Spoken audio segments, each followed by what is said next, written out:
Nous allons revenir sur ce drame qui a eu lieu dans les Vosges. L'émotion est forte à Golbey.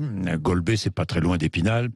Après le suicide de Lucas, Lucas avait 13 ans. Le parquet d'Épinal a ouvert une enquête pour harcèlement sur mineurs.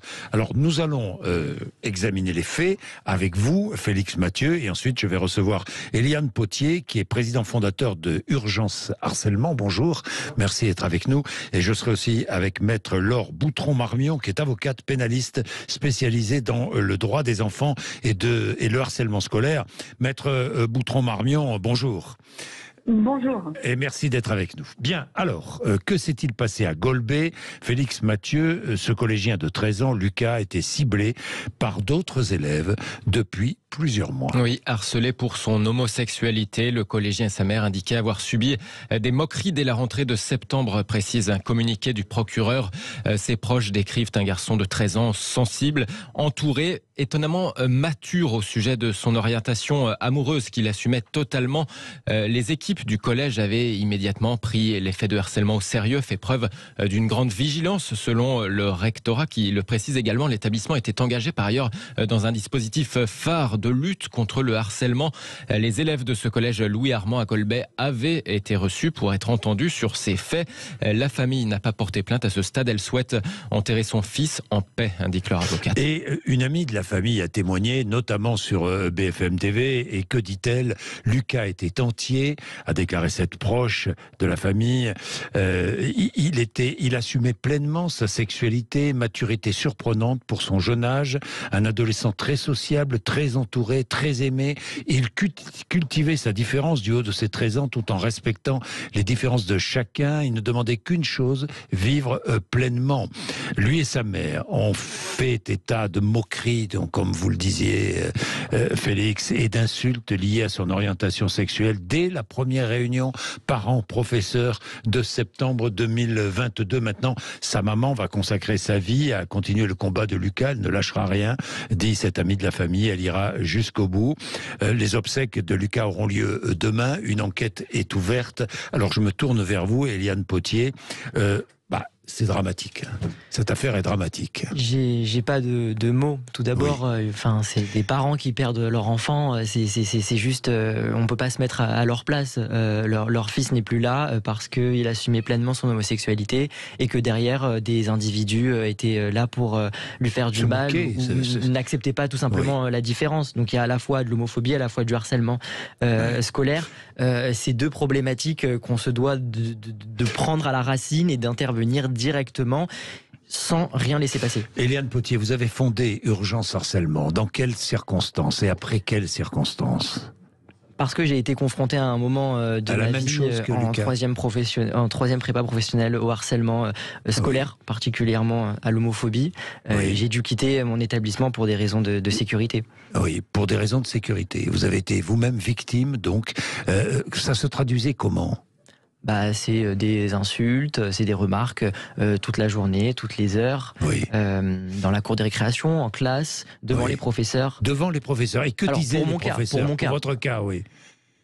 Les professeurs ne souhaitaient pas se mélanger à entrer moi dans le débat, et rentrer dans le débat avec se mouillait pas, mon proviseur. Mais j'ai bien conscience que c'était un problème interne à mon établissement. Et vous en avez souffert évidemment terriblement. Terriblement. Changer d'établissement, c'est injuste. Oui. Vous avez été obligé de changer d'établissement. Exactement. Et c'est là, vous vous êtes dit, je suis pas seul et je vais fonder Urgence Harcèlement. Je me suis dit que j'ai eu de la chance d'avoir parlé, au dernier moment, mais d'avoir parlé. Oui. Et qu'il faut que j'utilise cette force plutôt que laisser cette histoire négative, de la traduire en histoire positive et d'aller dans les établissements, d'aller sensibiliser sur le harcèlement scolaire, d'écouter les jeunes et d'être à leur disposition même après l'intervention pour justement qu'ils puissent après parler si jamais ils ont besoin. Et depuis que vous avez créé Urgence Harcèlement, vous avez de nombreux témoignages qui sont venus jusqu'à vous? Principalement après mes interventions. J'en ai aussi sur les réseaux sociaux qui me contactent après mon intervention. On le voit, moi quand j'interviens dans certains établissements, je vois certains jeunes qui ne se sentent pas bien sur cette question. Des fois c'est flagrant, je ne le dis pas tout le temps, mais des fois c'est flagrant, ça se voit. Il faut intervenir tout de suite. Ça se voit. Lorsque vous vous exprimez devant des jeunes qui ont quel âge C'est habituellement 5e, 4e, 4e, voilà, c'est ça, c'est au collège. Au collège, oui. Au collège, des enfants de collège. Bien, je vais donner la parole à Maître Boutron-Marmion. On va observer juste une petite pause.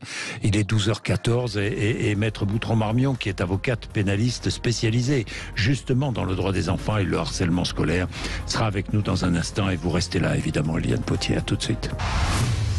Sud Radio Parlons Vrai chez Bourdin, 10h30, 12h30, Jean-Jacques Bourdin. Bien, Maître Laure Boutron-Marmion est avec nous, donc avocate pénaliste spécialisée dans le droit des enfants et le harcèlement scolaire.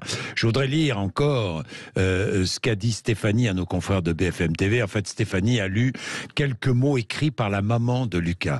Voilà ce que dit la maman de Lucas. Combien de marches blanches, combien d'enfants en souffrance, de familles cruellement touchées et de frères et sœurs amputés faudra-t-il encore pour que des actions concrètes soient enfin mises en place dans les lieux où chaque enfant a le droit à une scolarité sans harcèlement. Je consacrerai ma vie à continuer le combat de Lucas, écrit la maman de Lucas, Maître Boutron-Marmion. Il y a un numéro que les enfants ou que les parents peuvent contacter, c'est le 3020, c'est cela, un numéro national de référence. Oui, c'est exactement ça, 30-20, et puis il y a également le 30-18 qui sera actif pour les victimes de cyberharcèlement à l'école, et c'est d'ailleurs une des annonces qu'a fait Brigitte Macron qui demande à ce qu'on ait une meilleure lisibilité des numéros et qu'on ait finalement à terme qu'un seul numéro d'appel. Ouais, juste raison d'ailleurs. Le mieux, oui, bah, évidemment. Évidemment. Bon, alors après, c'est très bien ces appels, mais ça ne résout pas tout, et puis surtout ça montre que les victimes sont désemparées, ils ne savent pas toujours comment réagir, et qu'aujourd'hui on a évidemment avancé en France sur ces questions, mais il y a encore beaucoup à faire. Évidemment. Il y a évidemment beaucoup à faire. On n'a pas avancé. On n'a pas avancé dans. Pourquoi ? On n'a pas avancé. Pourquoi ? Parce que l'institution scolaire n'avance pas, parce que les esprits n'avancent pas, ou parce qu'on met tout sur le dos de l'État. Enfin, il y a aussi une responsabilité. Alors je pense qu'il faut évidemment pas non plus avoir un tableau trop noir, dans la mesure où on a quand même eu une grande loi l'année dernière, une nouvelle loi qui a instauré un délit pénal de harcèlement scolaire, la loi du 2 mars 2022. Oui. Donc c'est quand même un pas à saluer, ce d'autant que les peines qui sont mises en place sont quand même très sévères à l'égard des agresseurs de harcèlement scolaire, puisqu'on va quand même de 3 à 10 ans et avec 150 000 € d'amende pour la plus grande des amendes. Donc on a quand même un vrai pas qui a été fait. Le problème aujourd'hui, c'est effectivement affaire de mentalité. Je pense qu'encore pendant trop longtemps, on s'est dit que finalement le harcèlement scolaire, il y en a toujours eu et il y en aura toujours. Donc ma foi, est-ce que ce serait pas finalement un passage obligé à l'âge adulte ? Ces phrases-là ne sont plus audibles à cette heure où depuis 3 à 4 ans, on ne cesse de compter nos morts. Donc stop, effectivement, on ne peut plus avoir un tel discours. Il faut effectivement être beaucoup plus ferme à l'égard de ces adolescents agresseurs. Et il faut que les familles n'aient plus peur de porter plainte. Ça ne doit plus être une option. On porte plainte systématiquement, peu important que ce soit contre des adolescents. Ce sont des adolescents qui sont conscients de ce qu'ils font. Quand effectivement tous les jours on répète les mêmes insultes, les mêmes moqueries à l'égard d'un autre adolescent, on est parfaitement conscient du mal qu'on provoque. Eliane Potier, lorsque vous allez dans les classes, vous repérez les garçons ou les filles d'ailleurs qui sont victimes de harcèlement. Parce que parfois je ne sais pas, vous sentez une attention, vous sentez une réaction, comment ils viennent vous voir après? J'ai jamais eu de problème lors d'intervention. Tout le monde était très attentif et se sentait vraiment très concerné sur ce sujet. Après, évidemment, je veux dire, certains élèves, à leur gestuelle, à leur manière de communiquer, de se tenir, sentez qu'ils étaient mal à l'aise sur ce sujet. Il y en a qui fondaient en larmes, et puis on voit bien derrière que, il y a quelque chose. Et puis, les garçons, les filles aussi, Maître Boutron-Marmion, il n'y a pas que les garçons. Oui, évidemment. C'est vraiment. Par contre, le harcèlement ne va pas s'exprimer de la même manière. Oui. Et effectivement, on peut avoir aussi, on va dire, beaucoup plus des insultes rapport au corps, par exemple, pour les filles. Concernant une fille, oui, bien par sûr. exemple. Oui. Voilà. Mais Concernant son physique, on peut pas véritablement dire, si vous voulez, qu'il y a plus de garçons harcelés que de filles harcelées. Vous voyez, c'est pas. Il n'y a pas de tendance au genre d'un côté ou de l'autre. Vous avez des témoignages de jeunes filles, d'adolescentes? Oui, de jeunes ensuite qui viennent me contacter sur les réseaux sociaux pour me dire super ton intervention, vraiment ça change d'habitude. Moi en fait j'ose pas en parler, mais on m'a fait telle et telle remarque. Et d'accord, tu veux que je t'aide? Si tu veux, je vais en parler à ton établissement. Il y aura pas de problème. Tu ne vas pas être affiché dans ton établissement. Tu ne seras surtout pas une balance, surtout pas. Ah oui, oui. Et l'institution scolaire, Maître Boutron-Marmion, elle réagit bien?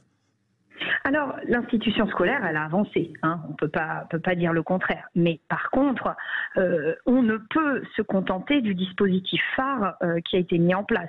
C'est-à-dire que normalement, toutes les écoles, 100% des écoles françaises et collèges, lycées, doivent appliquer ce dispositif, donc ce protocole anti-harcèlement donc de l'éducation nationale depuis donc une petite année.